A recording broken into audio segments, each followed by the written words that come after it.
এক ছিল কানা হাঁস। এক চোখে দেখতে পায় না, কিন্তু খাওয়ার সময় চালাকি করতে এক নম্বর। কারো থালায় কিছু পড়লে সেটা টুপ করে তুলে নেয়। এক গ্রামে ছিল এক গরিব মেয়ে, রূপা। খুব কষ্ট করে মা বাবার জন্য চাল ডাল জোগাড় করত।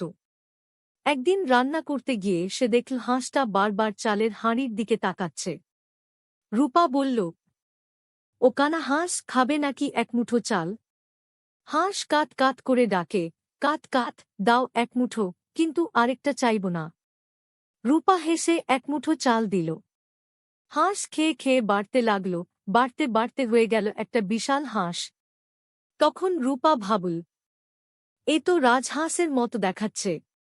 হাঁস হঠাৎ বলে উঠল, তুই ভালো মেয়ে, আমি আসলে এক জাদুর হাঁস। তোকে নিয়ে চল রাজবাড়িতে। রাজবাড়িতে গিয়ে দেখা গেল রাজকুমার খুব দুঃখী, তার চোখে জল, কারণ রাজবাড়ির সব খাবার শুকিয়ে গেছে, কিছুই ফলছে না।